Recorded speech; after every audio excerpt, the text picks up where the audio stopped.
Pandora's box is about to open wide.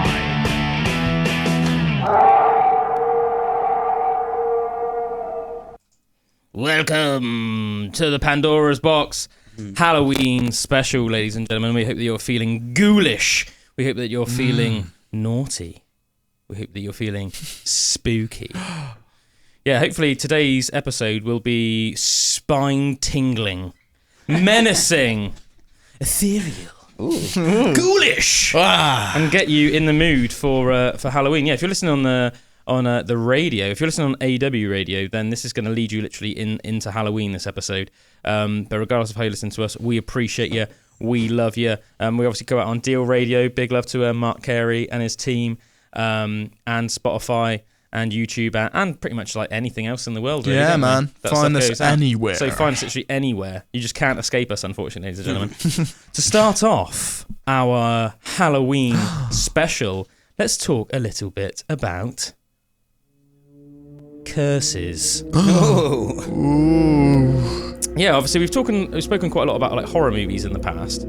I might have touched on this a little bit before, but do you know that there's like a lot of horror movies that have supposedly been cursed over the years? Have you ever heard anything about that phenomenon? A couple. There's actually quite a lot. Whoa. And a lot of people obviously go into like the superstitious.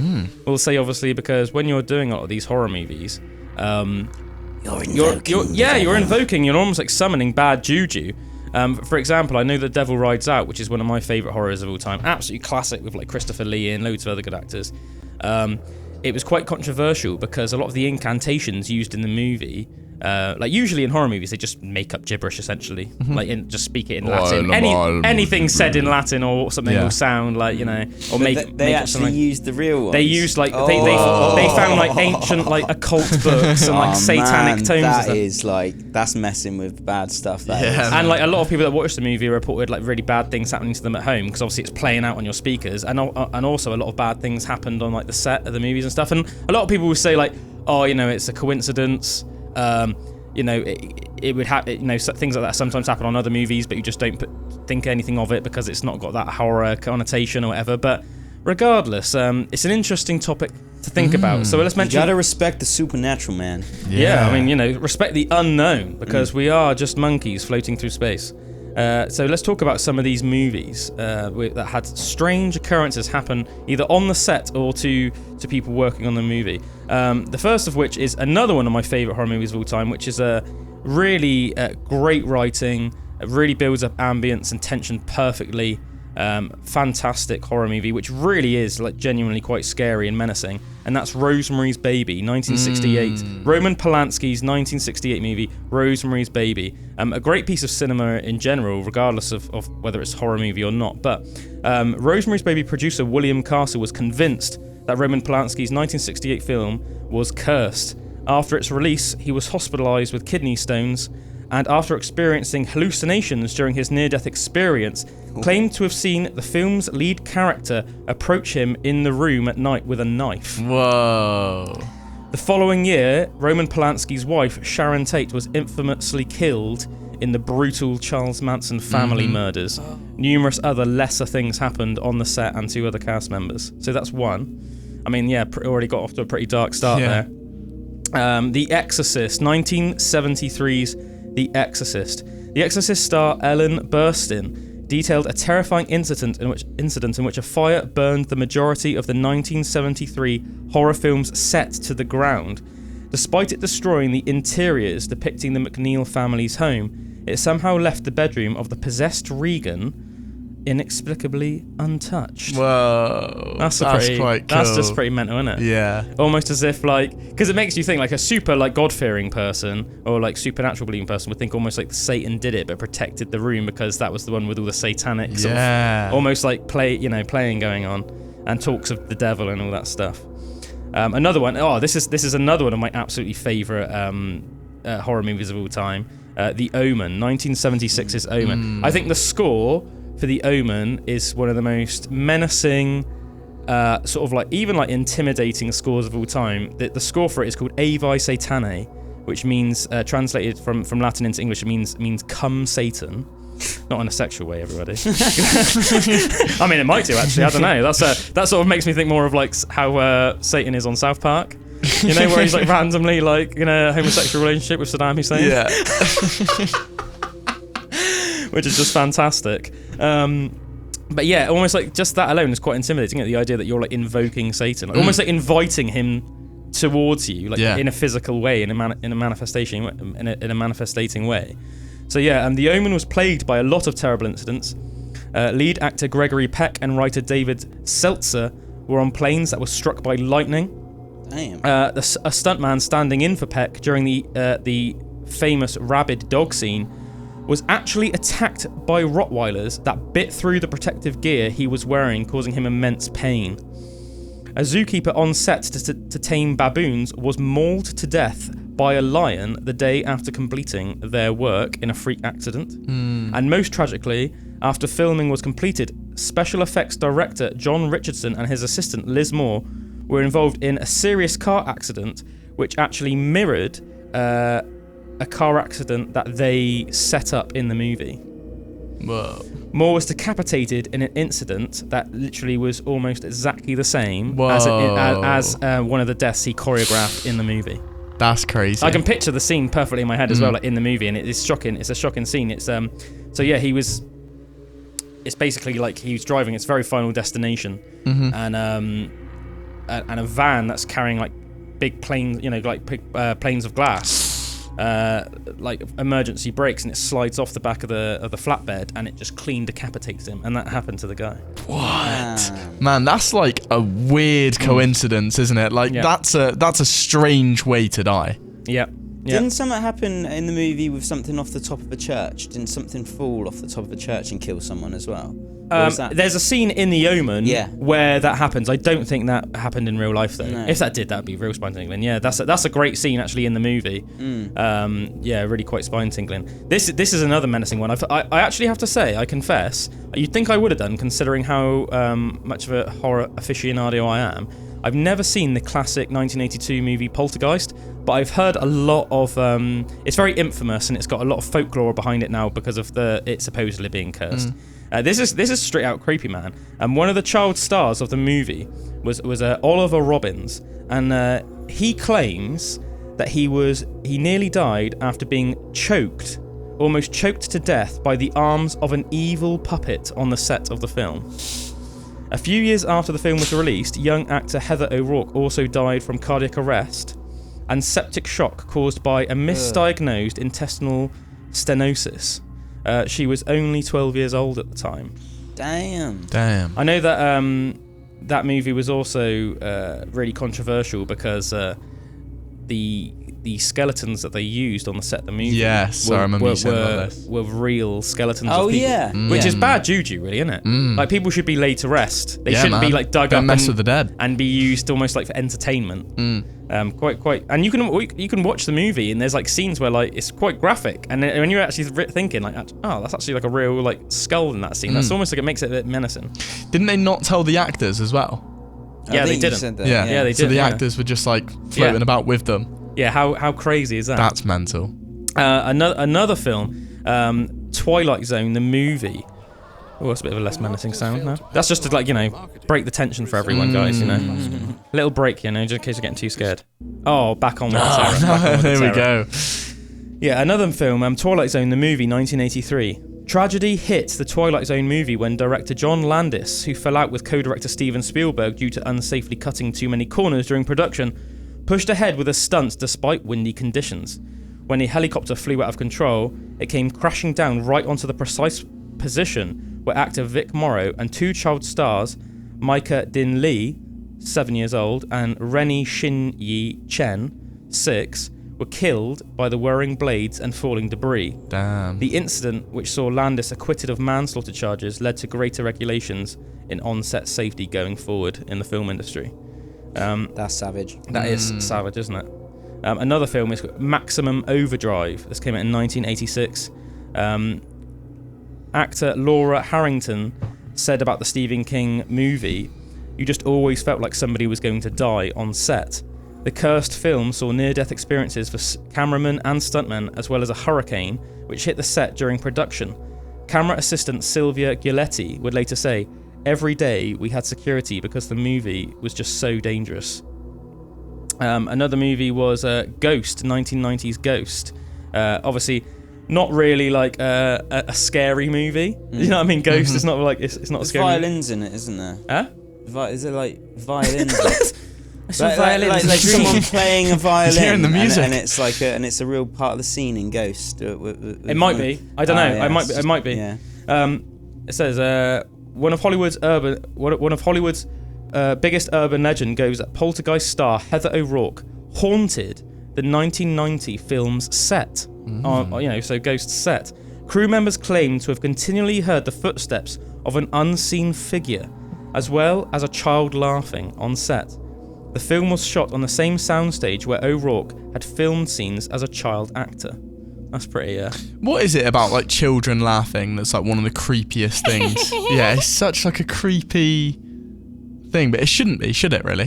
When you think about it, it's just a child's laughter, but do you know what was just how making menacing is that? That was making me think of, because I've been watching Pokemon a lot recently because my daughter's got really into it.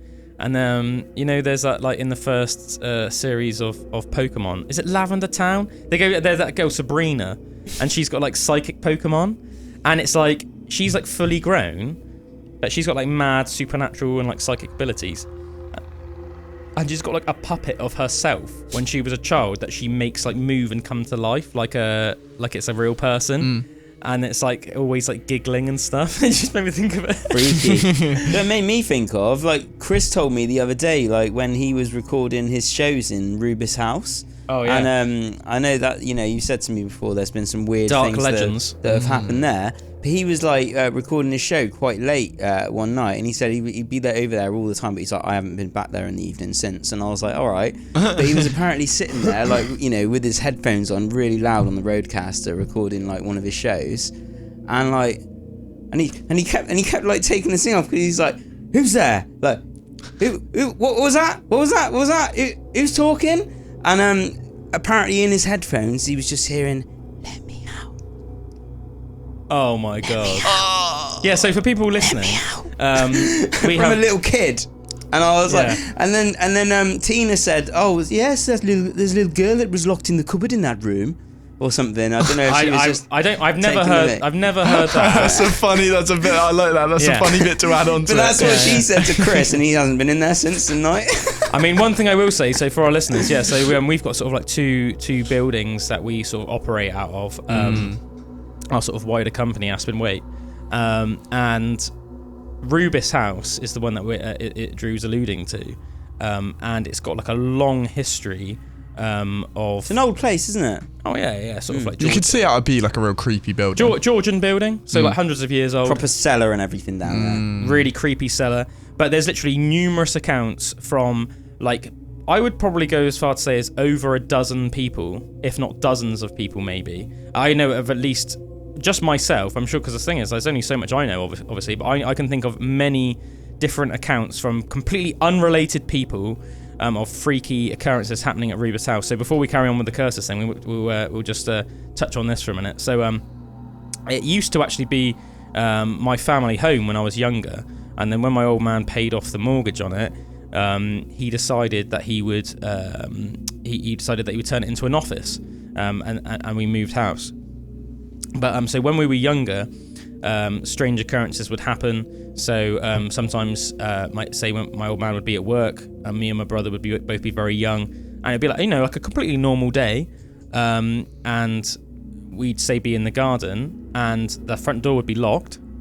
And my mum would come in the house, and where it's like an old Georgian house with like big windows, it's got like shutters. It's got like the windows have got shutters at the front of the house, and all the shutters would just be shut, like big wooden shutters. And she'd be like obviously really confused, my mum, and it'd be really dark. And then she would like obviously call around, like had my old man come home and for some reason pulled the shutters. Like why would he do that anyway? Nobody in the house, but things like that would happen. My uncle Dom used to, who's been on the pod before. Shout out Uncle Dom. He would like babysit us a lot when we were younger, and he would say that he would hear like phantom noises all the time in the house. So like we would be up in our living room was actually on like the the first floor. So obviously you've got the ground floor and then you've got the first floor. So our living room was on the first floor, and we'd be there, so we'd be upstairs in the living room with Uncle Dom, and then he'd hear like what sounded like a door slam downstairs. But then he'd go down and like no doors had been slammed. Everything down there would be like he'd left it, but there would be like the unmistakable sound of a really, really loudly, like someone like slamming a door shut. Or like imagine if there was like a strong draft, sometimes the doors. It was like that, but he'd go down and there wouldn't be like a hair out of place. Not only that, but he swears down that using his superior keen senses, he could almost tell that it's the door that sounded like it was slamming was the door on the left-hand side immediately as you come in the front door, which when we were living there, my mum decided to shut the door and put shelves in and use as like a bookshelf. So you couldn't even see that there was a door unless you went round into what was like the dining room, which was on the other side. So you couldn't really use the door, but he could have sworn that it was that door. So it was like phantom slams, Whoa. things like that. Phantom slam. That's like a ghost. That's like a wrestler with like a ghostly like. It's a ghost gimmick. finishing move. Yeah. Phantom slam. Just on that one as well. That was the other thing that Chris said. He said he was up there. Yeah, I heard this one. And he told me about this one. Yeah, there's the attic door. The attic door. So he just walked out of one of the rooms, and just in front of him, the attic door just swung open, and he was just like, who's there? Like, as in, like, and it was. But I went up there as well, and you've got to like kind of unwedge it. They're all big old stiff things, man, like stiff doors. So I was and like, stuff, oh, that's cool. freaky. Cool but freaky. I like the let me out. The most horrible. Yeah, I mean, it's funny, and you guys might think. I mean, I always say I'm an open-minded skeptic, and I am. Because I'm not saying like, this is definitely means that I saw a ghost. But I mean, I've even got like a quite like a graphic, and what I think most people would think was is like a freaky story as well. So like one night, I remember it was shortly after I was given my first bedroom, because at first I just shared a bedroom with my brother when I was really small, and then I was sort of allowed to have my own bedroom, and we were like on the top floor, so like the floor where Chris said he would have heard all this stuff and seen everything, and my bedroom is where one of our little sort of like studios is now, and I had to sort of walk along the hallway to go to the bathroom, which is on the left-hand side. So I woke up in the middle of the night. My mum would always leave the bathroom light on, obviously to guide us our way to the bathroom and stuff. And there's a little bit of comfort for those young minds. And anyway, I went to the toilet one night, and then as I was walking back, I glanced in my brother's room, which is on the left-hand side, which is now we're sort of using as like a live room. And as I glanced in on the left-hand side, there was like a figure of like a man like stood next to my brother's bed, like looking down at my brother. And he was dressed in like old-fashioned dress. Like I didn't know. I didn't. That's horrible. And the funny thing is, I wouldn't have known it at the time, being like a little kid. But if I think about it now, it probably was like Georgian era like attire. And the weird thing is you would think like I would have freaked the hell out, like screamed, cried, like called out for mum and dad. But what's really weird about it, and this is the thing is, I don't know, this might have been like the most vivid dream I've ever had in my life, but I've had lots of vivid dreams in my life, and I don't think it was. This is why it's a bit weird. But I don't understand why I reacted as calmly as I did. I didn't freak out. I just sort of paused there for probably like 4 seconds, watched, almost like in a bit of like a, sort of way, and then casually walked back to my bedroom, and then I have no memory of like getting into bed and then being scared or anything like that. I think I literally got back into bed and fell like perfectly back to sleep. Whoa, that's crazy. So isn't that really weird? Isn't that really weird? Like, I think as a kid you're probably very open and receptive to like good vibes and bad vibes as well. Yeah. Like if that was like that might have almost been like a guide of your brothers, or do you know what I mean, or a family relation, or do you know what I mean, or something, or like even that. Just like something almost just like sending out the aura, like little child, don't be scared, go back to bed. Yeah, you know what I mean. Like, you know what I mean. Like if it was like an evil spirit that and it was wanted like to torment you, torment you, then you'd have probably been scared. But that might have been just like a good ghost, you know. Yeah, who knows? But I mean, yeah, I said I'm not saying I had like a supernatural encounter, but I'm not saying that I didn't either. I don't know. It's just a little story for everybody to hear. But as far as my brain is concerned, that 100% happened. Last night I had something here. Really? Last night, literally last night. I mean, it's not scary in any sense of the word, I wouldn't say, but this was. So when I come here with Claire, I've asked her about like stuff that she sees around here before, because obviously she's a psychic medium for anyone listening. And she's been on the show, obviously, so long-term listeners of the pod will remember our episode with Claire Stone, psychic medium. Of course. So she has said to me before that there is a common ghost that she sees, or spirit that she sees by the gate, right? And it's someone that is in like old, I guess, docks, like working uniform. Would make sense, like, wouldn't it? Yeah, like old-fashioned, but still, like you could tell they would have been someone that worked around this area. Because she said the first time she ever saw him, she went to wave and then realised, it's a spirit. It's a 18th century dark worker. Yes, exactly. So I was walking out here yesterday, like 9 p.m. No one's here. No one had been in the other building. No one had been out there. It was just silent, and obviously the gate's locked. So as you guys know, it's a gate that you have to go in, put the code in, and then press enter to go in. So I walked outside and I went, I don't know why, but something about it was raining. It was really dark, so none of the lights work out here anymore. So I was walking towards it. I went, Mr. Dock Worker, please open the gate. And the gate just opened. No way. Genuinely. No. And I went, oh, thank you. And I just got in my car and drove. Genuinely. Are you kidding me, man? Genuinely. I got straight home and I went to my mum and went, I don't quite know what's just happened. But that was, I thought, as soon as the gate opened, I thought, right, I'm going to be respectful and just go, because if that is a ghost that's opened the door for me and I like start running around going, what's going on? Then they'd probably be like, I've just been nice and now you're wasting that. So I thought, I'm just going to take the opportunity to go. Yeah. He's been watching the code that we all put in every day. Yeah. And he's been like, I know that code. Yeah. He's like, all right, mate. That is weird. Quite creepy, right? For people that don't know and are listening, sort of like, that's not an automatic gate. It's not. There's no sensor. There's no nothing. It's a gate. You have to put in the key. Like, it's a private car park, so. And like I say, it's 9 p.m. No one's around here. I'm the only person that's here at the time. So. Yeah, creepy, man. Yeah, for people that don't know, Bridgewater, I believe, used to be the second biggest docks in the southwest after Bristol. Massive docks. Would always have different workers here, and obviously because it was a dock, so naturally it would have people from all over the world sometimes, stopping off in Bridgewater for different reasons.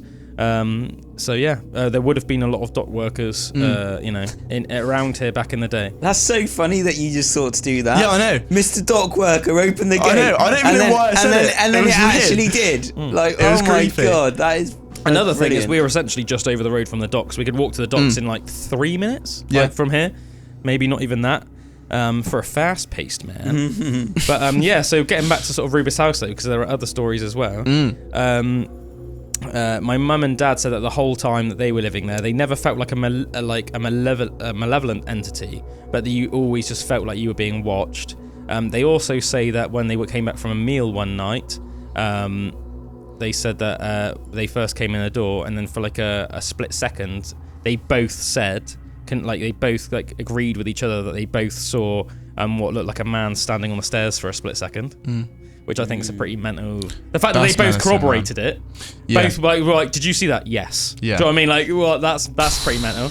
Also, there's been many workers over the years. Obviously, when it gets to the winter months in the UK, everybody listening knows. Obviously, it gets dark early. Often dark before people are leaving work. And there's been several members of staff that have worked in Rubus House over the years that have refused to be the last member of staff there at night, saying somebody has to stay with them because they're refusing to be the last one there. Also members of staff that have refused to go down in the cellar on their own, because the cellar's it's this really dark stone old cellar, and even with the light on down there, it's so dark in the corners. I mean, it's almost like it's a big cellar because it's quite a big house. So imagine the cellar obviously covers the whole surface area of the downstairs of the house. So it's a very sort of gloomy, dark place. It's a sort of place that if you accidentally got locked in there, it wouldn't be nice. Not even in a supernatural sense, but it would just be dark, uncomfortable. Do you know what I mean? Damp, just not very pleasant. A lot of people refuse to go down there. And when I was a boy as well, I found some bones down there as well. What, like human? No, they weren't human. I took them up to my mum to look at, and my mum thought that they were. My mum thought that some of them were cat bones and some of them were fox bones. Whoa. But even that's freaky, because some really superstitious or God-fearing people, or people that were proper scared or something, might jump to the conclusion that it was almost like some ritual sacrifice. Yeah. Do you know what I mean? For sure. Something dark. I mean, either It's that. not a good sign, is it? In any way. Either that or like the animals, poor things, got like trapped down there somehow. Do you know what I mean? And then just like naturally met their demise. But either way, you know, not very nice, is it? It's a bit grim. Did you hear about the up at Cannington Park where they used to apparently do rituals up there and like hang like dead birds from the trees? My mum used to live in Cannington when she was like in the 70s. My mum lived in Cannington, and she said that she accidentally stumbled across it one day, and they basically chased her off. What? Yeah, they basically That's shouted. mental. Because it was like I don't know if it was actually in Cannington Park. But I think she said it was like a private field or something. But being like a mischievous youth, let's face it, we all did stuff like this. You know, Theresa May running through fields of wheat. You know, just because it's like a private field, sometimes as a little scamp, you're just going to go in it anyway, aren't you? Yeah, for sure. Yeah, mate, rebel. But my mum was quite like a naughty kid, and yeah, she was like going through these fields that she wasn't really supposed to be going to. They weren't really supposed to be like just open to the public. And yeah, she like came across like this. She said that there were just like about a dozen people, literally in like black robes with the hoods up, with like dead crows and stuff like hanging from like twine off like branches and stuff, and like different other symbols made out of sticks and stuff that hang from branches. And that when they noticed her, they were like, "Get out of here now!" Like proper, like really aggressive. And she just just bolted it off. Whoa! Yeah. So what are they doing that to? What's the rituals for? Old dark pagan stuff, I guess. Maybe, or maybe even worse. Maybe even like satanic. I don't know. Maybe the That's devil creepy, man. Yeah. I imagine that's almost like Baphomet, because it is like a little village as well. Azazel. Because it is like a little village as well. You'd almost imagine that that's like a tradition that's been passed on through generations of families. Been like, we must do this ritual to empower the god Beelzebub. Well, we've talked about it before on the pod, I think, but Cannington's got a long history of supernatural connotations, different supernatural stories. Apparently, it's got a headless horseman. Apparently, there's a ghost that lives in like a ghost of a English Civil War soldier that sort of like is sometimes seen running up the stairs. And apparently, there is actually a historical account of a Civil War soldier running up the steps and then an enemy soldier chasing him up and then killing him on the steps. Whoa! Yeah, is that what the pub's called? The Friendly Spirit? No, that's a different ghost again. That's the nun. That's because some people have reported seeing a friendly spirit, literally, of a nun, either in the window of the pub and also sometimes walking down towards the church. But the nun was stoned to death for her mischievous ways with men. Whoa! Apparently. And also Drew's kind of lady. the one my dad saw he went to Brymore, and he always told me that they would go out like super early to they'd have to like milk the cows and stuff. Oh yeah. And he has that's what he always said. Yeah. Oh, let's go milk the cow. And one day it was like super misty, and he said he saw this man in old attire as well, and this like milking his cow. not milking his cow in the field opposite. But it was only half a body. Could see there was no bottom half, and he was just floating towards them. And there was about 3 of them that seen it, and they all like pelted it off and were super scared. And I remember he always told me that as a kid. He was like, "Oh yeah, be careful up that part of Cannington and everything." And then in like Sainsbury's once, like when I was, or it might have been Asda or Sainsbury's, like one of the supermarkets, I picked up a book and it was Ghost Tales of Somerset, and I was looking through it all, and it was and one of them was the half man of Brymore, and I was like, what the hell? So it's like it must be other people must have seen it and stuff as well for it to be in an actual ghost book. See, there's two really interesting things to that, isn't there? Because let's try and give like a balanced view. A skeptic would say maybe your old man heard that story and it was like planted in his brain, and then he almost made a false memory. But the other side of that is if he hadn't, it actually makes the story more believable. Because when he saw that was when he was a kid, and this book was published like more recently, years later. I mean, who knows? But yes, face it, intriguing story. Yeah, loads of cool stuff.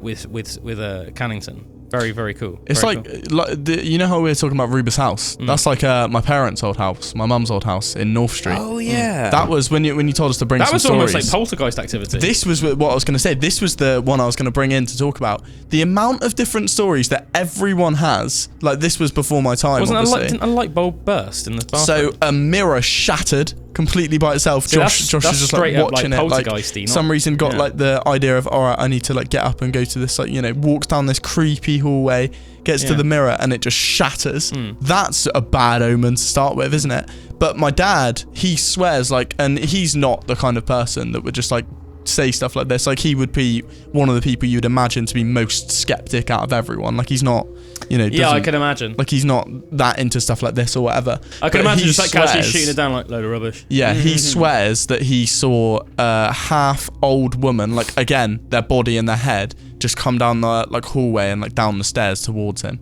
and like it was just this Was that spirit, the like an stairs old and wearing like old clothing. on the ground floor, or was it on the? I wouldn't know. I wouldn't know. You. But I forgot that you've obviously never even seen the yeah, house. I've never even. I've just heard stories of this house. Another Yeah. one, my mum was telling me about, like, she would be there home alone. And Yeah. she would just hear, like, because Josh would have like a toy lightsaber, and Yeah. obviously with a toy lightsaber back in the day, it would have like a sensor where if you were swinging around, Yeah. all of that. But she would just hear that A-grade sound. 90s tech, mate. Yeah, that sound going off in Josh's room, like with no one else there, lightsaber not turned on or whatever. Yeah. She'd go up into his room and there'd just be nothing there. Or like other times she'd be there at home alone, and Jake would have like a stereo where you'd have to press in the button to like play music or whatever. Yeah, this was before touchscreen, guys. Yeah. Big old plastic button. Yeah, you you have to got push to press in the button. But she says like multiple times that she'd just randomly hear like creepy music playing from upstairs. She'd be like, "What's that?" Go into Jake's room, and the button would have just like been pressed even though no one's home. Like, Yeah, all that's cool, stuff man. like that, just really creepy. I remember as well, and let's face it, this is probably just because we'd been watching loads of horror movies and we were like way too young to be watching these things. But I do remember there were times when, you know, I'd be like staying over like your mum, it's like old house in North Street, and we would watch like Silence of the Lambs or Halloween or something when we were like, I mean, I don't know how old we were, but we were still young to be watching. we were still in primary school. We were still in primary school. Yeah. And I remember like I would obviously like sleep on the floor like of Josh next to Josh's bed. And I just remember, like, under Josh's bed, like, Josh had one of the beds, you know, a bed. There like was a it, ghoul. Yeah, it wasn't a like little boy looking back at me. it wasn't like what do they call it when they have the chests underneath or the drawers, whatever. It wasn't It had one of like a those gap. beds. Yeah, it was a Yeah. gap. It had a gap. It had like about a 1 foot gap or something like that, 3/4 of a foot gap. And I just remember, I have this like literally this like image in my head, particularly of just like one night after watching loads of all these horrible horror movies, of it just being like dark in Josh's room and just like a bit of the street lamp like coming in through the gaps in like the curtains, and just like Josh had already fallen asleep and the house was just like silent. And I just remember just like looking next to me and just like the darkness under Josh's bed, and almost like, you know, when your mind plays tricks on you when you're a kid and we're watching all these horror movies, and almost just like I'd almost like convince myself that there was like something under Josh's bed, just like, and it just and I just couldn't get to sleep for hours, and then I was just almost like sweating next to Josh's bed on this little sleeping bag, just like, oh, this is awful. Yeah. You know, this is like sucks. I love the concept of that as a kid as well. You would be so like 100% certain there's something under that bed, but Yeah. your only response is, I'm not going to do it. I'm just going to sit here and As I'm not long gonna as wake up, I've got Josh. this blanket on me, Yeah. I'm all right. Yeah, exactly. Just accepting your fate at that point. Yeah, I might die, but you know, I'm just gonna hide under this blanket. Yeah. Yeah. Very stoic in a way. You just, you know, getting on with it. Yeah. Getting on with it. Yeah, interesting stories of the supernatural. Before we sort of continue, I'll finish off the whole curses thing, but just because it'd be really interesting, if anybody listening has an interesting supernatural story, whether it's one you've sort of experienced yourself and you don't know what to make of it, something you've heard from your family or friends or something, please send it to us in any way that you can. So whatever is easiest for you. Obviously, you can get hold of us on our Instagram, Pandoras Box Podcast. If you want to comment on our YouTube, Pandoras Box Podcast, or send it into our by email or anything like that. Or you can send messages to us, I believe, as well on our Aspen Weight Radio website as well. I think you can send in sort of comments to us, messages. So whichever way is most easy for you to contact us, please do so, and then we'll read them out on air, because it'd be really interesting to read some of them. One of the most interesting things, isn't it? Just these supernatural and people's actual encounters with such things. What to make of it all? Yeah, it's fascinating, isn't it? So let me try and find some of these more supposedly cursed movies to sort of try and round this off. 2005's The Exorcism of Emily Rose. Oh yeah. Exorcism of Emily Rose's lead star Jennifer Carpenter says she was haunted by a ghost that seemed to have a taste for the musical. She told Dread Central that while she was working on the 2005 film, a radio would continually turn on by itself whenever she got home. Creepy. In 2010's Insidious, apparently it was in the hospital set of Insidious where strange occurrences started to go down. While numerous members of the film's cast and crew complained about feeling unwell whenever they stepped foot onto the set, there were also claims that a buzzer from an unoccupied floor of the building would continually go on and off. What was causing it remains unknown. I've got another one now for 2011's The Innkeepers. A lot of the cast and crew associated with the movie The Innkeepers experienced paranormal activity in the form of lights switching on and off for no reason. Doors would also swing open and shut, frightening all those present. Cast members even received phone calls that, when answered, would have nobody on the other end. Whoa. The hotel where the film was shot, called the Yankee Peddler Inn in Connecticut, turns out to be a known hotspot for ghost hunters and encounters. So that's mad, isn't it? That's a really... I really like the touch of getting phone calls and no one's on the other end. Like, that's a really creepy thing to think about, isn't it? I think that's one of the things that would like chill you out the most. When if it was like you had like a no number or like a phone call or whatever. And then you had like some yeah. Yeah, that freaks me out. Doing a lot of audio stuff and that with like the headphones and like when Chris was saying like people talking back to you, and I'd get freaked out by that. Because they often say, don't they, that like you can capture stuff on like audio that's film. That I remember doing a ghost hunt at Winchester House, and they had these little EMF reader things. Well, they're like that. They would flick. The light would flicker on, and it would make a noise if there was any like I don't know electromagnetic frequencies around you. Okay. So and I could actually ask questions, and it would flash back like 2 flashes for yes, 1 for no, or whatever, and it would go. And it'd be like or like. You know what I mean? Just doing that. So that was like really weird. So yeah, it's like picking up through those electromagnetic frequencies. Really weird. But the Exorcism of Emily Rose as well. That was based on a real case of an I think a lot of them were, weren't they? Annalise Michelle was the girl. And I remember like reading about that, and it proper freaks me out. Like when you listen to some of the recordings of her, and she actually died in the end. She died. I think I've heard this actually. Yeah, the official. You can see pictures of her, can't you? And it looks horrible, gaunt and horrible, and black eyes, and all this stuff. And it's like a proper true tormented soul. And it took years. I think she was exercised like multiple times. Wasn't she kept being exercised, and like the noises that she would make when she was and it's like and just all this like horrible stuff. I was like, oh my god. I think the thing is, regardless of what the answer is with that, it's disturbing nonetheless, because it's almost like either you can go the supernatural route, but even if that was just from being basically insane, that's still almost like traumatizing. Yeah, to think that can happen to somebody that started off life normal, that's almost like just as scary. Some weird stuff going on there. This is another one. 2012's The Possession. Jeffrey Dean Morgan, who starred in the 2012 horror film The Possession. Great actor. Yeah, he is, isn't he? Didn't believe in ghosts at all before filming began, and called himself a skeptic. After the movie, he walked away convinced that ghosts were real. I like that. According to the film's star, odd occurrences plagued the set, which included the explosion of light bulbs and random cold phantom breezes following them around wherever they went. The possessed box at the heart of the film was later destroyed in a storage facility fire. It's interesting. Do you remember the documentary we watched once, man? And it was of course I do. And the poltergeist one. It was called something on something street.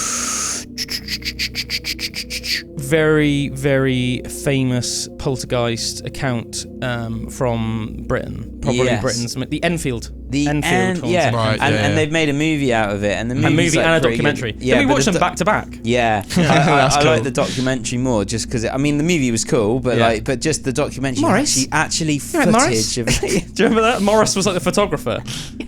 yeah. But they would like get people in from like the newspapers and stuff, and things would be flying about the room and that. Like, And obviously, because of the fact that they were like, obviously gentlemen, and they didn't want to be like creepy, they couldn't sit in the girls' rooms all night and obviously sit in the corner waiting for something to happen, because it's pretty creepy to sit in a little girl's room and watch them sleep all night.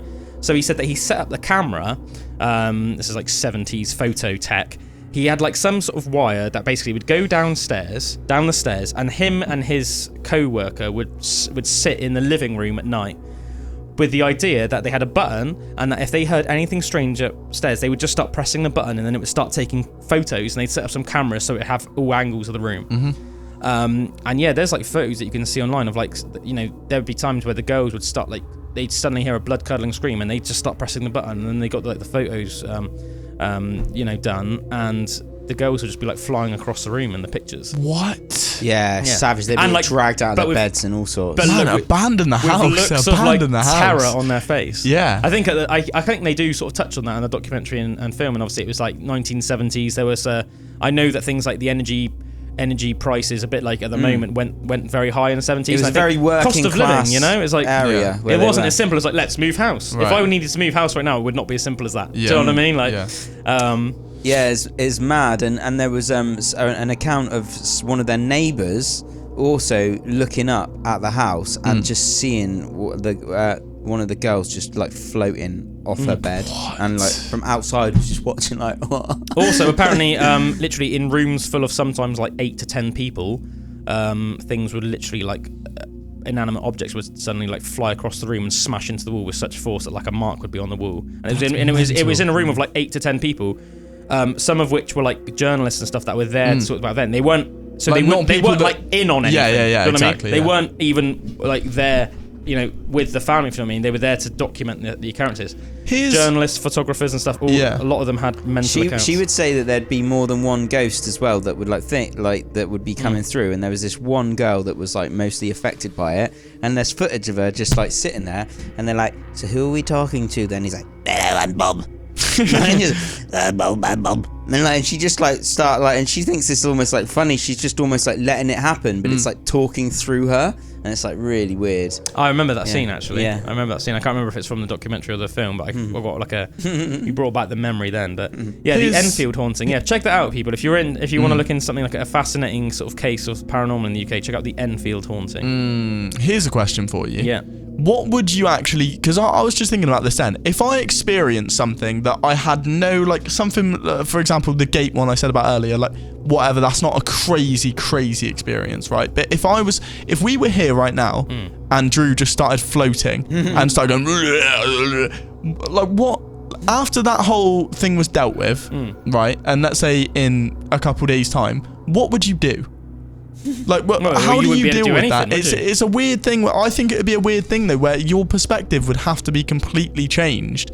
Wouldn't you want to then almost pursue that and be like, what the hell was that? Like, almost finding answers to what actually was going on. Yeah, man. Anything that's completely unexplained that you experience, it does like play in your mind afterwards for sure. Like, do you know what? And then this might sound like a really weird thing to say. I don't actually reckon it would like change my outlook on the world that much. You don't reckon? No, because I already think that, like, I already know that there's like a lot obviously goes on that we don't really understand. So, and as I said, there's already not as extreme as what the scenario that you painted, but as I've sort of already alluded to, either myself personally or lots of other people have told me such strange things, I would put it down to just another thing, probably just the most extreme example in my sort of logbook of like things that I can't explain that were really weird, and it's like, how much could I find out about that? Do you know what I mean? Like, I could say, right, I'm going to dedicate my life to find out what happened. I probably wouldn't though. For me, it's almost Sure. like the frustration of you just need to accept that it's a mystery. What will be, because, will be. Like, I think it would be tempting, though, to almost be like, just completely going down the rabbit hole of like, I think what happened? It'd be cool to like look into, as long as it didn't cost an arm and a leg, get like the most state of the art, paranormal recording equipment or something, like put like some voice recorders, some other like, you know, little bits and bobs that all like the ghost hunters and that use, and see if we could find anything, or like some audio. I'd be up for doing that. Maybe some cameras with some special filter on that Imagine supposedly that as pick things an up. episode of the pod. That'd be great. Just do a seance on air. Or Yeah, something, yeah. See if, Do it here for people who've had or Rubis. Yeah. Or Rubis upstairs in that room. Yeah, Man, that'd be Is crazy. there anybody here? Yeah, that's mad though about Chris hearing the little let me out in his headphones. That's creepy, dude. I could imagine being there late at night on his own. I bet he freaked right out. Yeah, man. That's not even like a nice thing. Like if you just heard like, oh hello, I'd be a bit like Oh hello. I'd be a bit like, oh, okay, Hello, that's not too scary. Christopher. But let me out, there's something like really menacing Sinister about that. Especially almost like the demand of it. Do you know what I mean? Like they're not asking, please can you let me out? I bet he It's like, kept "Let seeing me stuff in the out." corner of his eye after that. Yeah, Like, definitely, oh, man. I bet he was like freaking himself right Definitely. out, man. This. I tell you what. I think this is one of the best ones. This is on the Conjuring, the set of The Conjuring, 2013's The Conjuring, very famous modern horror movie.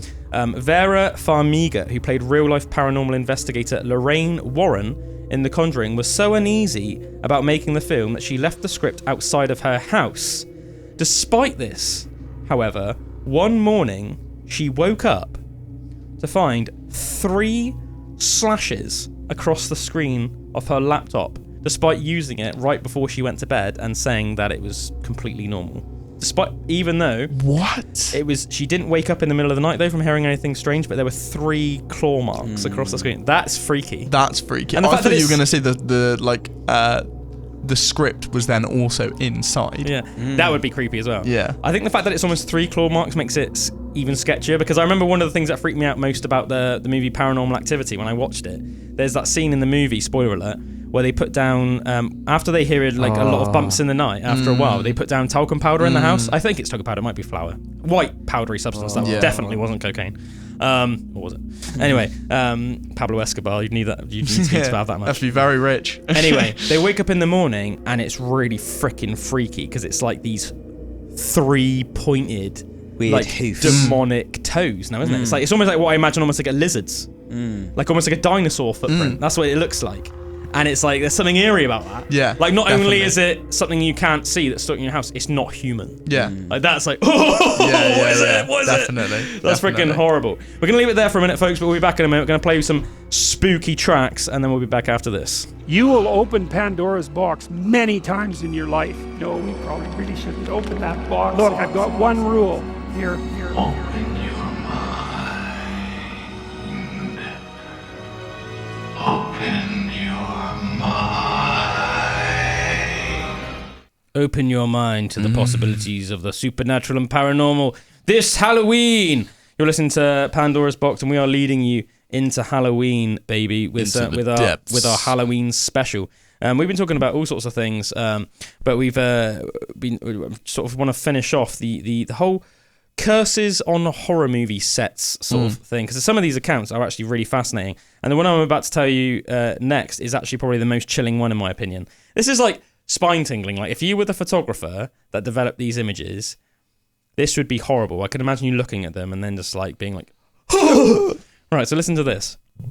There was a film in 2013 called Return to Babylon. Silent film Return to Babylon is said to have captured demonic activity on set. Director Alex Monty Kanawati used an old school camera with a black and white film that he mysteriously found in a bag. But when he watched back what he'd filmed on camera, when he watched back what he'd caught on camera, the lead actors' faces had all morphed into what looked like demonic creatures. How freaking horrible is that?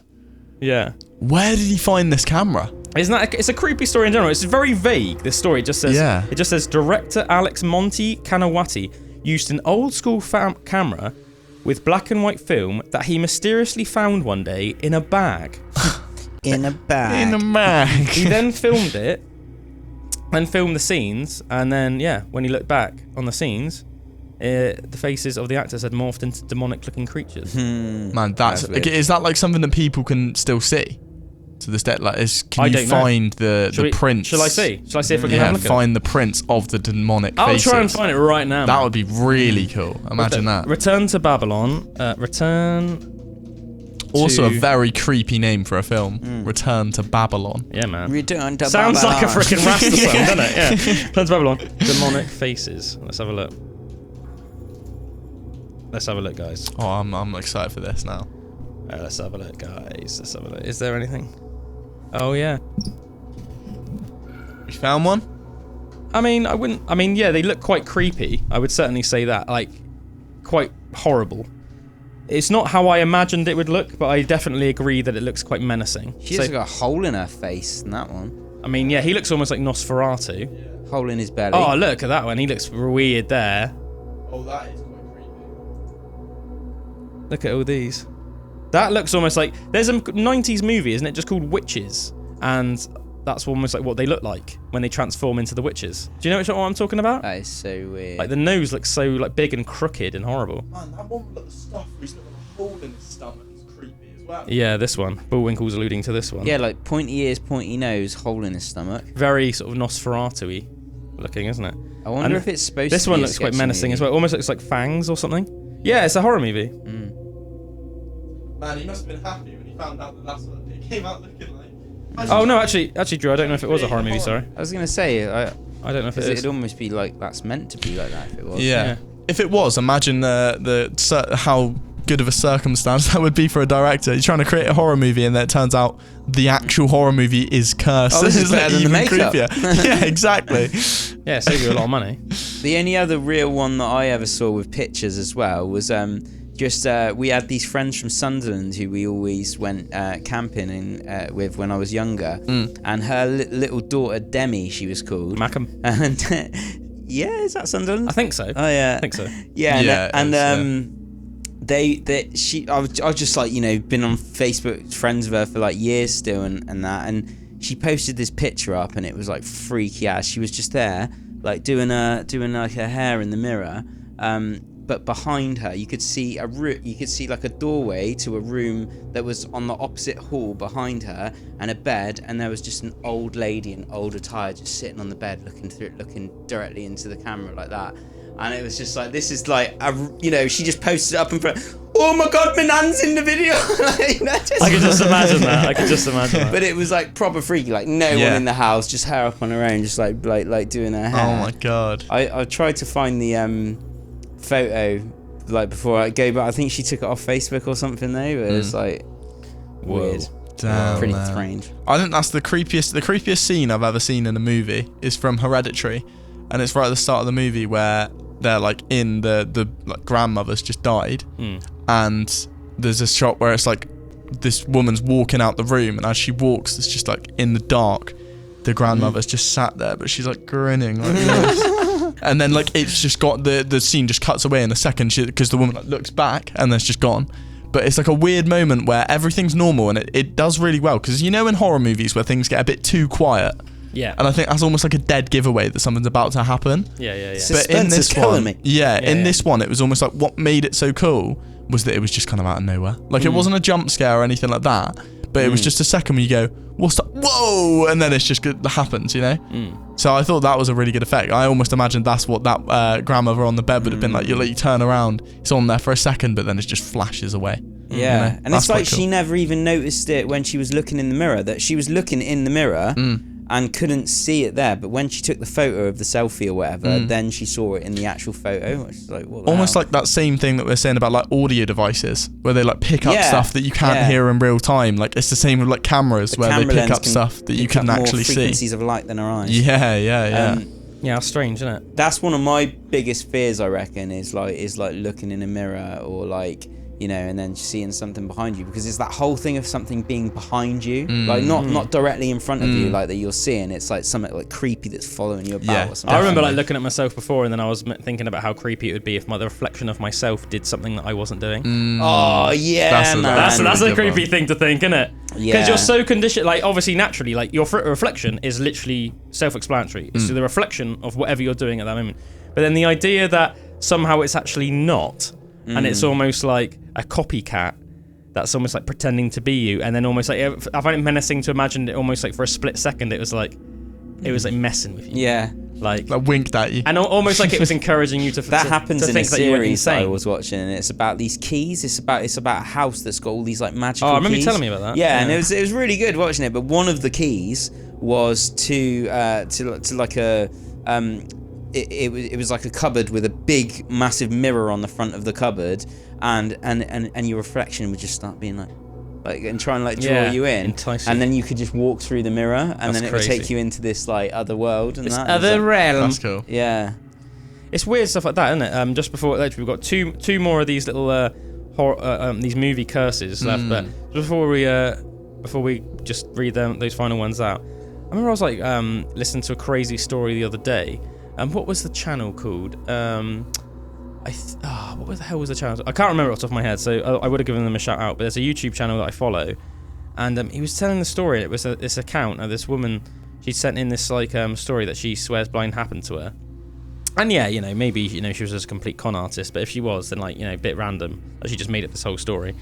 And she was like saying, she used to spend a lot of time with her grandfather when she was younger. And apparently, when she was like 15 and he was like in his like 80s, they went like fishing together. And then there was almost like this where they were. It was like somewhere in the sticks in America. And then there was almost like this little island in the middle of like the big lake where they were fishing. And he'd like been living by there for ages, so he knew the place like the back of his hand. So he thought it'd be quite nice if he like, took the boat there that they were fishing out of, and then they could eat like their sandwiches there, like their lunch that they'd taken with them. And but apparently like they got to like the little island and they got off, and then they walked up the sort of like into the woodland. There was like some trees on the island, but then after about like 2 minutes of walking, and apparently neither of them said anything to each other necessarily at the time, but the girl just suddenly realised that it was like a sunny, like just nice day, and then suddenly she realised that it was like thick fog, and it was almost like dark and gloomy, and then suddenly the terrain had just completely changed, and there was almost like lightning like going off in the distance, and she was almost just like, what the hell, almost like really confused.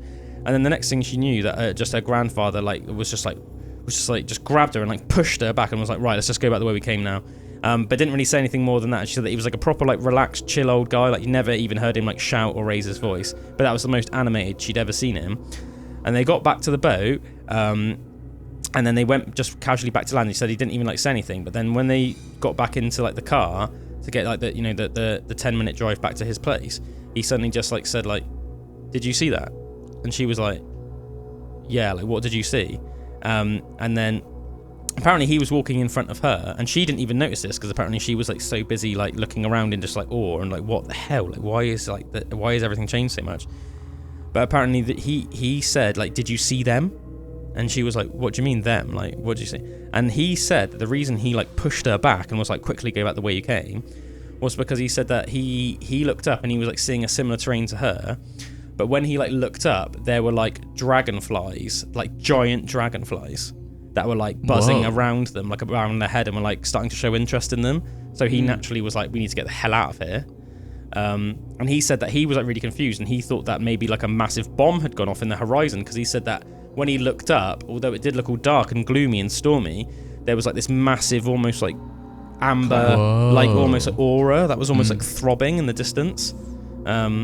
Anyway, I just thought that was a really fascinating story. That's cool, man. I need to like find out more details, like because I said I just sort of watched it at home. I can't remember who the person was called or what channel I watched it on, but I thought it was a mental story anyway. It reminds me almost a little bit. We talked a little bit last week about like time slips, and it almost makes me wonder like what happened there. Like, was that just slipped like into another dimension or something? Yeah, or maybe went back to like some really old-fashioned. We know that there were.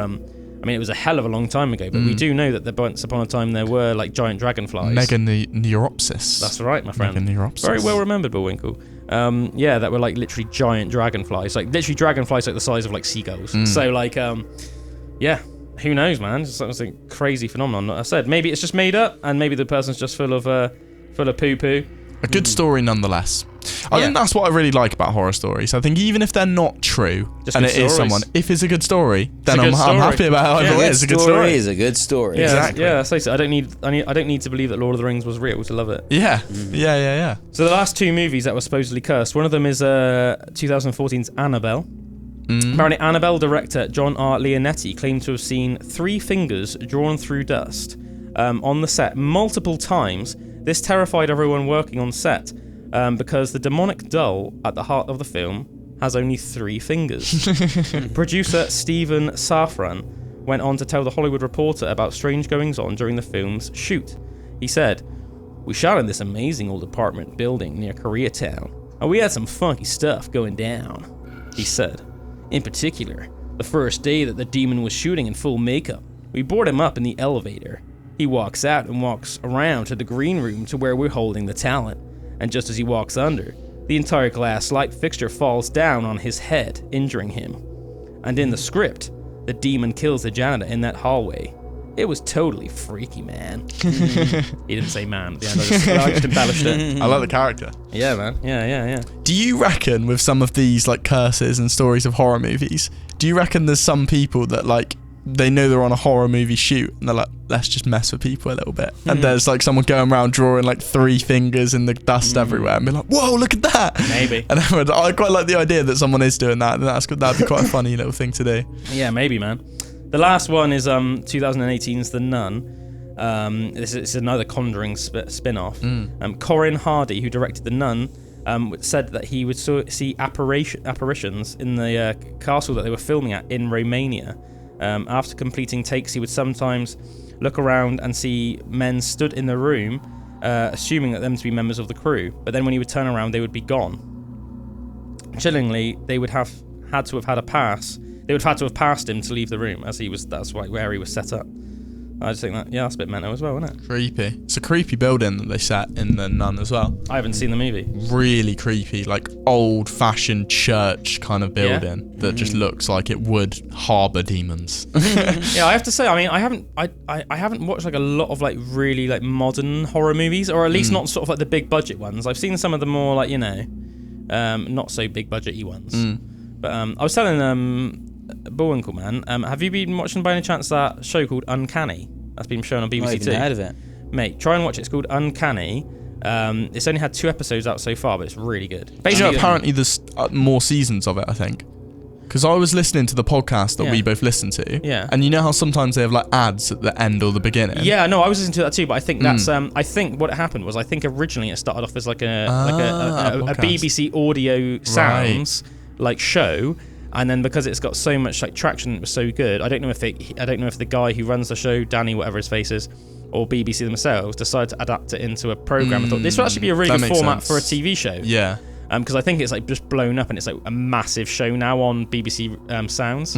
But yeah, I was thinking actually I want to start listening to them, because I just love like listening to stuff like that while I'm doing stuff about the house or things like that. I always like to have my headphones in, listening to stuff like that. So is this a bit of a freaky one? Yeah, so it's like real life paranormal sort of instances or accounts, and then basically the whole, like, each episode they'll pick one and then they'll like research it really in depth, but with like BBC budget. So they're like, if they can, they'll go to the location, they'll like interview every single witness, and then they'll like dive into historical records to see if like did somebody that where at the place where the person said they had the the supernatural encounter, is there somebody that used to live there that matches the description of the person that go into the history of it. It's nice. Really but it's very well done. That's cool. It's very, I very need to well check done. it out 100%. Yeah, it's really good. I've suggested it to a couple of people, and everybody that's like watched it that I suggested it to was being like, oh my god, that's really good. Did you guys see the Joe Rogan where he got like the young ghost hunters on it? Yeah. Did you? I saw that, They were talking about some. That was good. Yeah, that was cool. Like I can't remember, but they were really big. YouTube like really young channel. guys. Really young, really big YouTube channel, and Joe Rogan's daughter was like really into them. Fangirling. Yeah. So like he got them on. But that was interesting because Very they were just doing it like just for fun, almost like a joke at first. But then got balls deep. Yeah, and there was this one bit when they were on a ship or something. Do you remember they were talking about that? And they were saying like they went back there, but they just had to stop filming because some of the people they were with were like really like Christian or something, or like really religious, and what was coming back to them from whatever they were talking to just started saying this stuff, and they were like, oh my god, right, we got to stop this now, we got to get right out of here, and they just like stopped all operations and just like left and stuff. Like it was proper demonic. I did think it was really interesting how they said they started off just basically doing it like for fun, almost like as a joke. And then they just got so, like more and more into it, and to the point where it did actually become like a genuine, almost like obsession of theirs. That almost goes into what I was saying, like what I asked you earlier about if Drew just started floating. Yeah, like they got they've like almost mania. had that thing where they've gone, we need to figure out what's going on here. We need to go deeper. Yeah, it's like mania, isn't it? Almost, it's like you become almost like fixated on something, because I guess with a lot of these things, like whether you believe it or not, a lot of it is hard to fully explain one way or another, and as a result, it is very easy to get fixated on it, isn't it? You know, you can almost like, dedicate your life to trying to figure it out, and then like the frustration that you know in almost that you never will. Yeah. But that man, I don't know. That seems almost like a, don't know if I'd want fruitless labor. Yeah, I mean, I guess there's always a thing in the back of your head, like, but what if I'm the one that does? That's what, it's almost like that lottery ticket, innit? Like, but if I could win the lottery, like, It's almost like coded in that you can't prove it. Like, do you know what I mean? Like, until technology gets a bit like different or whatever.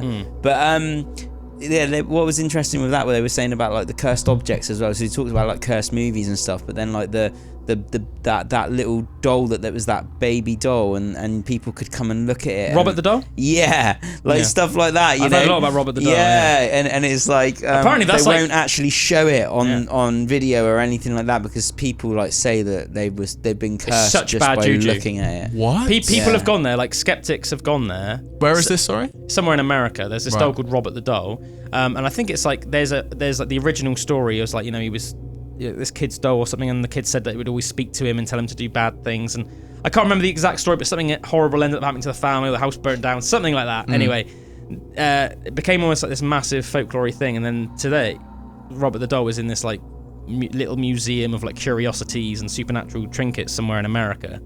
But yeah, like skeptics and just tourists have gone there for laughs before, and apparently so-called like, you know, skeptics and that have like, you know, made fun of Robert the doll and stuff like that to his face in the museum, and then like had like, you know, that day they've like been hit by a bus or just something like some horrible incident. And apparently to the point where this is how it's marketed anyway. People that own the museum might almost be embellishing this for I don't know, maybe they're not, but to the point where almost like though that like every single person that's ever mocked Robert the doll has had something bad happen. Whoa. Like it's not even just like some, like apparently it's almost just like to the point now where like there's literally signs up in the museum and stuff like, do not taunt Robert the doll, like bad things will happen to you. That's crazy. So like even the most like ardent skeptics that go there now, almost like just to be sort of safe, just like don't say that's anything. not something you want to mess with, is it? There's no like point taking that risk. It's almost just like, you know, it's almost just like putting your willy through like the tiger enclosure bars at the zoo, isn't it? You know, like why would you take that risk? Yeah. You know, I don't know why that was my analogy. That instantly came to my mind. Or your arm, or like, you know. No, your willy, because that's the most scary one. Yeah. You know. Just suddenly become a eunuch. Yeah. Yeah, they said something about a chair as well that they sat in as well, and I thought that was an interesting they? one. It was like the devil's chair or something. The devil's chair. And it was like you sat in it and like you know, like start feeling like proper like like it's trying to like kill you or something, and like your body goes all weird and stuff. And I was thinking, really? Really? But, yeah, he sat in it and he's like shaking and stuff. You know? Who knows? Crazy, man. Imagine, like, I've thought this before. Imagine accidentally making a deal with the devil. How would you accidentally do that? Though? Like, imagine you were like wishing something to happen so bad that you were like, I'll do anything for this, and then like without you even really knowing, you've like made a deal with the devil. Okay. Yeah, you wanted that bad, well, we'll give it to you, and then you've like fully gone down the line without even trying to. Careful what you wish for. Hedonistic ways lead to unfortunate times. Yeah, man. Death Yeah, and maybe. I mean, it's an interesting thing to think about, isn't it? Have you guys ever heard of the Winchester House? The Winchester House, no. This is quite an interesting story. Do you want to hear the story of the Winchester House? I do. Ladies and gentlemen. Right, so let me tell you about the story of the Winchester House. Sarah Winchester, formerly Pardee, was the wife of William Wirt Winchester, who was the heir to the Winchester rifle fortune. When her father-in-law, Oliver Fisher Winchester, manufacturer of the Winchester repeating rifle, died in 1880, followed 4 months later by his son William, Sarah's husband, Sarah Winchester was left a very rich widow. By this time, however, she was a tragic figure, plunged into depression by the death in 1866 of her infant daughter Annie. Seeking answers or comfort, Sarah Winchester did the same as many in this era did. She turned to a psychic medium, a person who claimed to be able to communicate with the dead. Exactly what Mrs. Winchester was told, or came to be, is the subject of speculation, since she never gave an interview, left a diary, or in any other way recorded her thoughts and motivations. According to legend, however, she was told that her tragic ill luck was due to the unwholesome attentions of the vengeful spirits of the soldiers, cowboys, and Indians who were all shot and killed by her father-in-law's rifles. You guys have probably heard of Winchester rifles, right? So it's one of the most famous rifles in the world to this day. So, so basically, yeah, she married this guy. His father invented the Winchester rifle, and obviously, as a result, like thousands, like hundreds and thousands of people in America died because of these Winchester rifles. And then when he died, and then her husband died, unfortunately, and then her daughter died, all like under mysterious circumstances, she was like the last one left. And the psychic medium told her that she was being haunted by literally the ghosts of all of these people. Damn, son. Yeah, the rifle had become very popular with the Union Army in the time of the Civil War, and the subsequent Winchester 1873 had become known as the gun that won the West. Furthermore, the story goes, the medium told Mrs. Winchester that in order to evade or appease the spirits, she should move out west and build a house. Not just any house though, one that would either shelter or confuse the spirits depending on the version of the tale. In particular, the widow was supposedly told the house must never be finished. So long as it was under construction, Mrs. Winchester would be spared the further depredations of the evil spirits. Whether this injunction was ever uttered is unclear. It seems more than likely that this is a rationalization for what happened after. Whether or not dispatched by supernatural exhortation, Mrs. Winchester did indeed move out west. She visited her niece in California and found a suitable spot in Santa Clara Valley, just a few miles from San Jose.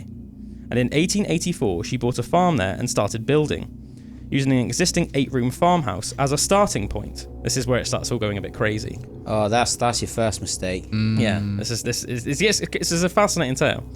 And you can go to this place to this day, by the way. cool. Over the next 4 decades, Mrs. Winchester kept the house under continuous construction, hiring shifts of workmen to build around the clock. By 1900, the humble farmhouse had formed into a 7-story mansion, and by the time she died in 1922, the building sprawled across 6 acres and had 160 rooms, along with 6 kitchens, 13 bathrooms, 47 stairways and fireplaces, 2,000 doors and 10,000 windows. But the house... outrageous. It is, isn't it? But the house was not simply large. Mrs. Winchester was unconstrained by building controls or budget. The death of her mother-in-law in 1897 meant that her share in the Winchester Repeating Arms Company bought her a staggering income of $1,000 a day. That equates to $30,000 a day in today's money. Can you imagine being that rich? That is crazy. She issued new instructions to the builders every day. Rooms were constantly remodeled or simply demolished and replaced, and this led to many bizarre developments. Staircases and doorways led to nowhere. Windows overlooked rooms. Chimneys that did not reach the ceiling. There were other rooms that were completely inaccessible. An estimated 500 to 600 rooms were built in total. Only 160 remain today, and even these prove hard to count because the layout of the house is so confusing. Mrs. Winchester had a fixation with the number 13. For example, among many other instances, she had 13 panes of glass in many windows. There were 13 steps on many of the staircases, 13 ceiling panels in some rooms, and 13 holes in the drain covers in the sinks. No architect was allowed to draw up a master plan for the convoluted and contorted monster of a house that resulted. According to legend, the instructions were issued by the spirits, or at least divined by Mrs. Winchester during nightly briefings. In the centre of the house was the Blue Room, where Mrs. Winchester would hold a séance every night, wearing one of 13 special coloured robes that hung from 13 hooks. Whoa. Supposedly, a bell could be heard ringing at midnight and 2 a.m. every night to mark the hours of the arrival and departure of the spirits, which would ring of their own accord. But was she helping the spirits or hiding from them. Apparently, Mrs. Winchester slept in a different bedroom each night to avoid the spirits, and the constantly changing floor plan was devised to throw them off her trail. But at the same time, she allowed only a couple of mirrors in the house because apparently spirits must not see their own reflections, and she installed many brilliant lights in her house because spirits were said to dislike shadows. There is something spooky about Mrs. Winchester herself, since she availed herself to the secret passages and hidden doors and would often spy on her servants through little cracks in the doors. Oh, that's creepy. She would even sometimes creep up on her servants through hidden passageways just to seem to scare them. So yeah, strange woman. Yeah. Strange woman.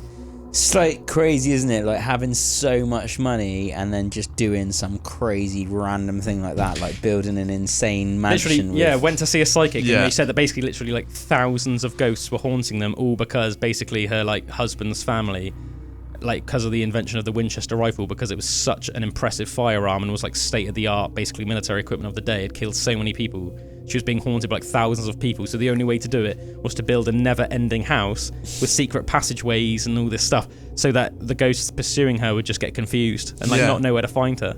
That's mad, isn't it? That's crazy. And yeah, you can go to the house today, and it's like such a confusing house that it's almost like a fact that like they haven't found everything in the house because there's just mental hidden That passages. sounds amazing. Yeah. Sounds like a mental like kind of concept. I It'd be a think, cool escape room. They just drop Yeah. you in a random room and you've got to somehow find your way out. I think the idea of almost like walking past a window in one of the houses and almost like looking down on a room that is completely inaccessible as well. It's almost like for some reason I find that Yeah. creepy. Yeah, Weird. definitely. Just looking down on like an empty room, it's like there's no way in that room, but it's like a room. Yeah. Like that's almost like for some reason I find that almost like a bit disconcerting. Yeah, no, I agree. Unrestrained building regulations and Yeah. all that stuff as well, so she could just do whatever she wanted. Just had the equivalent of $30,000 a day. Yeah. So like you should just do like Jesus. she was basically completely unlimited in life. Imagine how horrible it must have been for like her, like being Servants, a servant. yeah. That's such a creepy place to live, work, and then like randomly, I imagine it as like, you know, the old school trope of like seeing an old painting and then the eyes move. I imagine you're like cleaning and then you look up and the eyes are just watching you in a painting. You're like, uh-oh. There's so many there's so many like creepy things about it as well. Like yeah, like the fact that you know that your employer essentially is supposedly haunted by like thousands of ghosts, and she's essentially and on the she's run actively from them. trying to do seances with them as Yeah. well. Yeah. In the Almost middle like of the blue she's- room in the middle of the house. Yeah, almost like she's like trying to negotiate with them, and her obsession with the number 13, which is like considered like an unlucky number, like it's Friday the 13th. You know, she's had all these like hooks with 13 special gowns and all this stuff. Like, it's just a bit creepy. And the fact that apparently the little bells would ring of their own accord at 12 o'clock and 2 a.m. every night to like show that the spirits were arriving and then leaving. That's just creepy, isn't it? Do you know why 13 is an unlucky number? It's 4, and 4 is half of 8, and 8's an unlucky number. Claire told me that the other day. Is it? Because it's 1 plus 3. Because in numerology, you add, if it's like 13, then you add the two numbers together. So if it's like 15, it would be number 6. Right. And apparently 8 is the unlucky number, and 4 Did is she half say of that. why it is the unlucky number, or? I think she did, but I can't actually Fair remember. enough. Yeah, fair remember enough, I that was as much as I remembered. I also, do you know the origins of witches? This is really interesting. Oh. Claire was telling me about this, like the origin of like the image of a witch. Yeah. Wasn't Yeah. it me that told you that? Yeah, this Oh, is, was yeah, it? the beer. About the beer? Oh, Yeah, that was me. I'm That was me, mixing actually. up It's different alright, shows. Sorry. we look similar. yeah. Yeah. I'm always sat here like listening to so much interesting stuff from different Yeah, shows. yeah. I forget which one's which. About the ladies would have pointy hats on so that they would stick out in the crowd. Yes, yeah. And they would have like cauldrons brewing Yeah, beer and yeah, stuff like yeah. that. And the cats to catch the rats. Yeah, Yeah. from eating the hops and stuff like that. Yeah. Well, at least you know how much I love that little fact now. I'm glad you did, man. I'm glad you did. That's a good. good one. Yeah. Should we talk about some ghoulish facts? Ooh. Some ghoulish quickfire facts. Let me see, what have I got for you? I've saved some things. This is just like almost like unnerving facts. Right now, it's a shame I don't actually have a statistic for the UK, but this is one for the USA. Anywhere between 25 and 50 serial killers are on the loose walking around the United States of America right now. And it's estimated that there always is, because there's just, there's only so many the police can catch at the time, or the feds can catch at a time. So it's estimated that at any time there's between 25 to 50 serial killers just walking along down the street. I wonder, like back in the day, when it was harder to catch serial killers and there seemed to be more of them on the loose. Do you reckon that number was a lot higher back in the day? I mean, I imagine so. Just before like fingerprints and CCTV and stuff like that, because a lot of the evidence would have been like anecdotal evidence, which is considered weak in a court of law. Whereas obviously nowadays we have direct evidence, which is like literally like you caught somebody on CCTV killing someone. Like that's, you can't dispute it. Yeah. You know what I mean? You can't dispute it. There was the fingerprints on a gun of a guy that got shot. Very hard to dispute that. Yeah. Unless you want to go to the statement of like somebody got your fingerprint somehow and like framed you, but like unless you're like that's straight up like crazy like government stuff though. You know what I mean? Like you'd have to be extremely powerful. Like how would you even get somebody's fingerprints against their will? Yeah. Do you know what I mean? Like you've got to think you'd have to have so many resources. This is another one. Apparently, if you were starved for long enough, literally anybody on the face of the planet could be turned into a murderer. It's just a matter of time. In as little as 3 days. With starvation, you could turn somebody into a murderer. Other people longer. That's what's scary about these like end of the world kind of things, where you know people's food supplies get cut off and stuff like that. People gonna get crazy. Yeah, man. Yeah. Because you need to eat.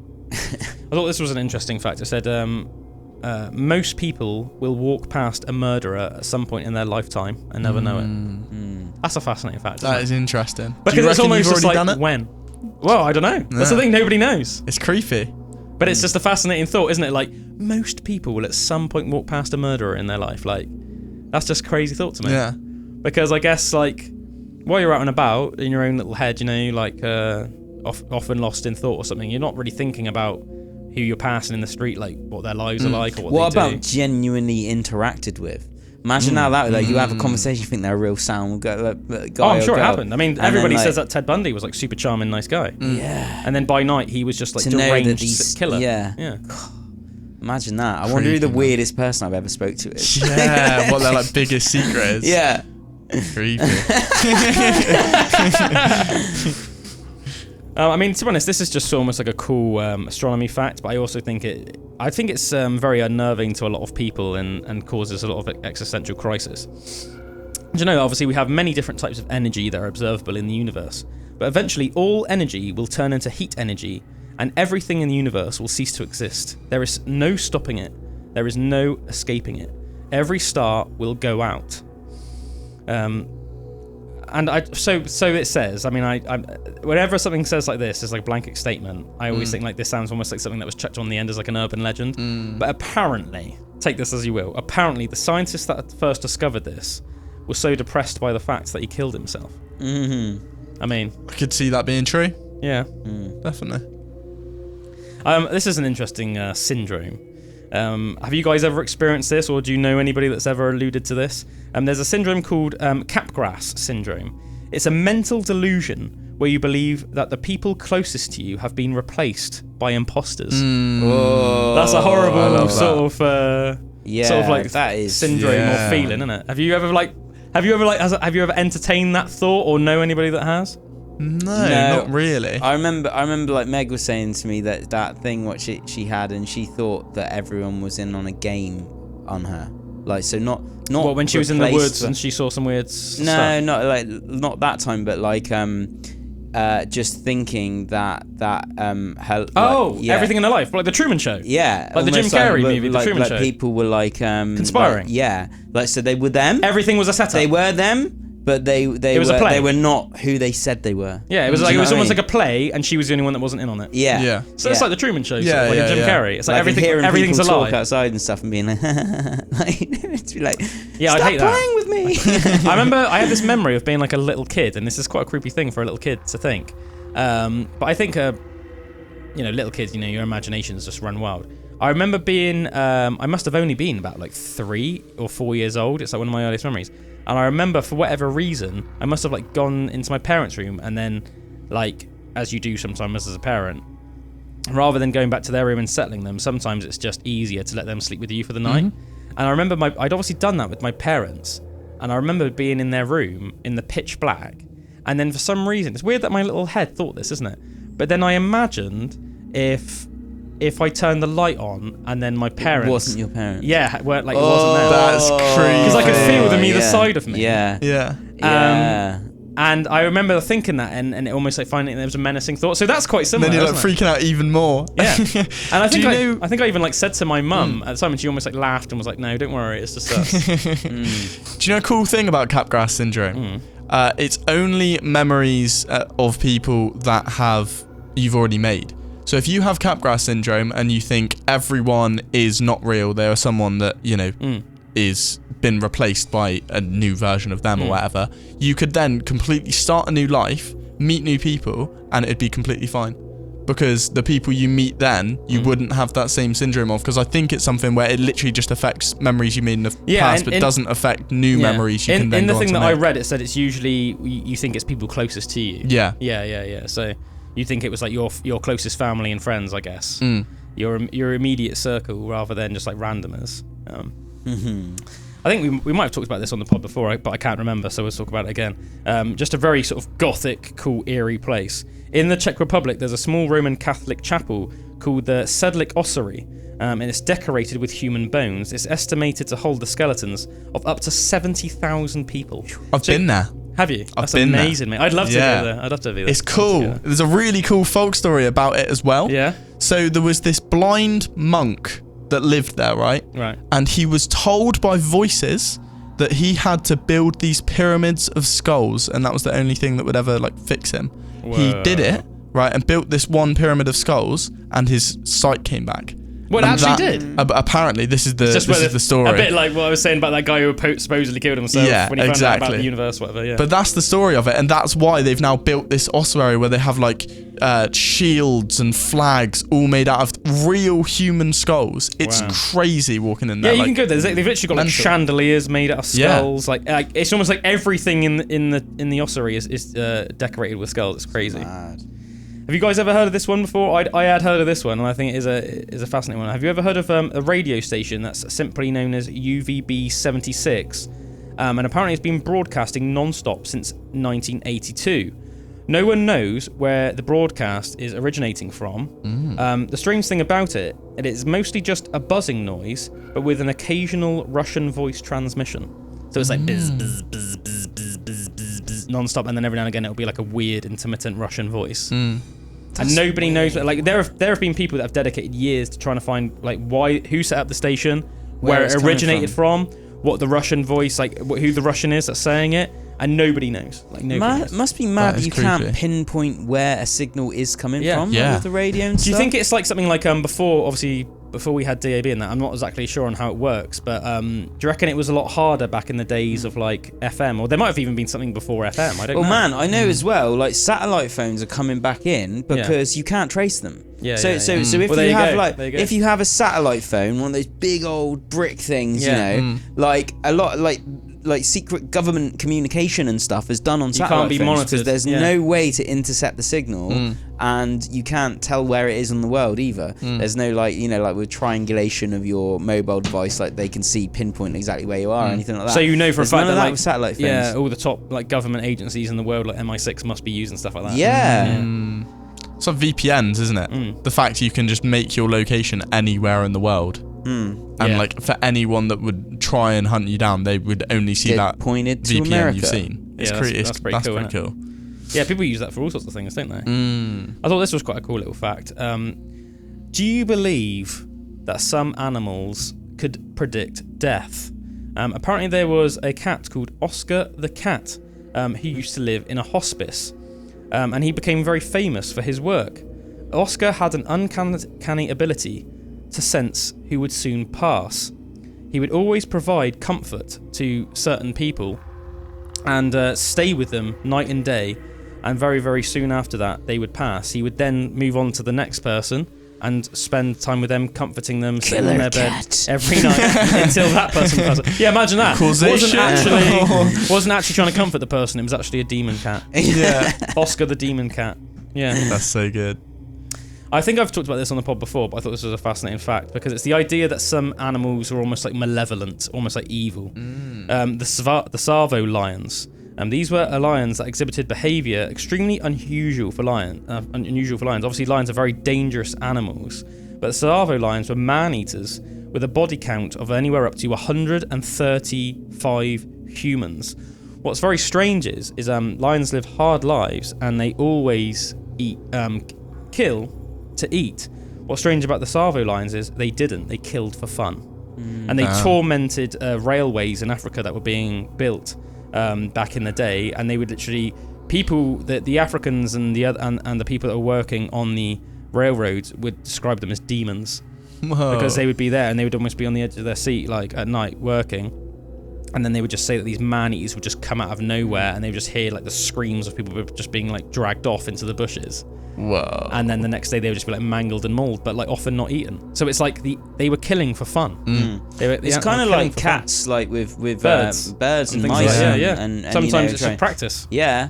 And also as well, you think of like bloodlust of people in battle and that, and you hear these accounts of like how like amazingly invigorated it had been to have just killed loads of people, and just like actually what that, you know, like feeling such a thing of power to actually. That's why a lot of serial killers become serial killers, don't they? Because they say that they basically it like fills a void in them. Yeah. Whatever's like messed up about that person, let's face it, you have to be very messed up to become a serial killer. They obviously have a massive void in themselves for whatever reason. Maybe they were born with it, maybe they were abused themselves, something traumatic happened to them, or they were born not right, and they're filling something inside themselves, and the way to make themselves feel almost like good is the power of killing. Of actually taking someone's life. And I remember like to, watching stuff before, and they've like literally said like direct quotes from like serial killers, and it's like saying like there's nothing like feeling like somebody's last breath escaping their body, and like knowing that you're the one that's caused that. That's mad, isn't it? That is mad, yeah. And but that is it, and it's that thing about the lions as well. There definitely is like almost like a pleasure in death. You know what I mean? As in like, do you know what I mean? Erotic asphyxiation. Well, there you go. Even all that stuff and that as well. But you know, like pain. There's like just like animals and that. Like there's a fun in it. It's like weird, you know. Yeah. I thought this was a bit of an interesting fact. Around 8% of children report hearing phantom voices. It might seem like a small percentage at first, but this is the same amount of percentage of children that have asthma or dyslexia. So as many children report hearing strange unknown voices as there are children that have either asthma or dyslexia.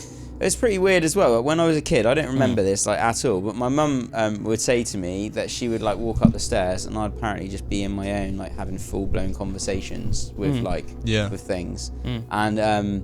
And then she'd come in and be like, "Who are you speaking to?" And I'd be just like, "Oh, like my brother," or something like that. I'd say that.